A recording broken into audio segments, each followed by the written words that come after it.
Башка элдер улуттук тамак аштар. Башка элдер сыяктуу Кыргыз элинин да муундан муунга өтүп сакталып келген элдик тамак аш өнөрү бар. Алар бешбармак, касык арта, чучук, куурда, быжы, жөргөм, олобо, кымыз, курут, чалап, жарма, боорсок. Илгери бир адам токой ичинде жашаптыр. Андан эч бир жаныбар коркпой, аны менен адамча сүйлөшөт экен. Бир күндөрү баягы киши дарактын түбүнө келип жатса, куштардын баары ошол жерге түнөмөк болушат. Мен өзүңдү оку китебинен тери тууралуу кызыма окуп берейин дедим.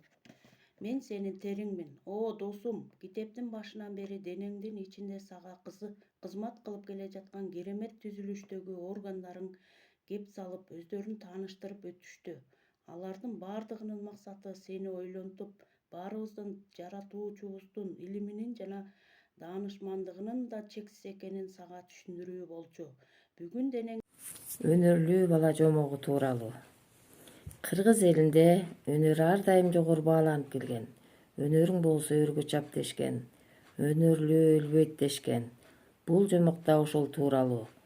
Жогорудагы жомоктордой эле мында хан менен абышкер да балдар көп өнөрлөрдүн ээси болсоңор, турмушуңарда бийик максаттарга жетесиңер. Абышка менен дөө жомок. Илгери кедей абышка ар кимдин ишин иштеп, эпте оокат өткөрчү экен. Бир күнү жолдон жумуртка таап алды. Андан ары барса дөө жолукту. Абышка дөөдөн аябай коркуп, бирок ошол замат амал ойлоп, эң сонун болду. Сени таап кел деп Кудай мага тапшырды эле. Мейли эми дөөнү издеп таппадым деп Кудайга айтып коеюн деди да өз жолуна түштү. Сиз кетирген жаңылышты мен кайталабайм. Илгери өткөн заманда бир кемпирчи болуптур. Алардын жалгыз көргөн жалгыз уулу болот. Уулу эл жетип үйлөнөт. Ал да жалгыз уулу болот. Кемпир кокус ооруп каза табат да, абышка уулу менен келинин колун карап, карлыкты. Умай эне качандыр бир заманда Датка аттуу момун адам жашаптыр. Анын 7 кызы болуптур. Эң кичүү кызынын аты Умай деп, чоң атасы Түкүбай акылман өзү койгон экен. Жылдар өтө берет, Датканын кыздары бой тартып чоңоюшат, кетишин тилейт дейт. Эл арасында азыр да Умай эне өтө жакшы көргөн кишисине гана жолугат деген ишеним сакталып калган.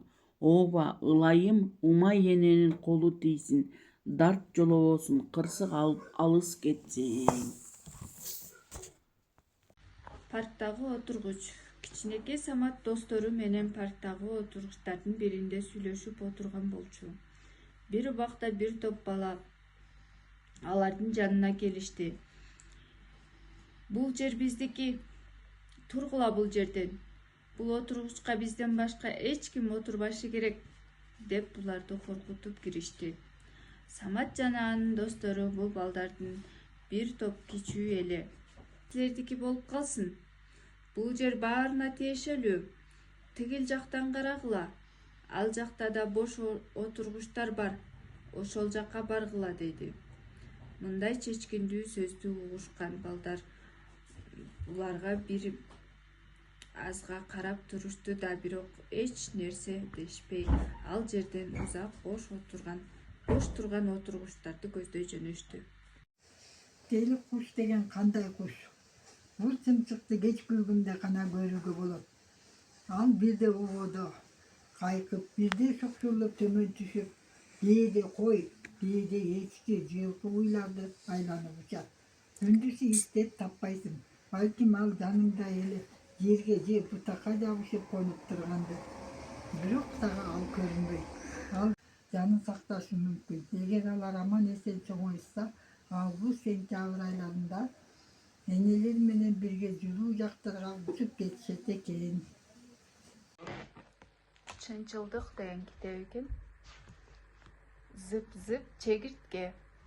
Жайдын ысык күндөрүнүн биринде Хоп-зып аттуу чегиртке эне кичинекей Зып-зып аттуу баласы. Зыпылдаган секирүү сабагын тактап айтканда Жамгырдан кийин пайда болгон кичинекей суулардын үстүндө кантип секирүүнү үйрөтүп жатты. Ошентип зып энеси экөө бир топко чейин машыгышты. Бир маалда хоп зып чегиртке эненин иши чыгып калып, баласы зыпка карады да ары бери басып анан ойноп кетип калды.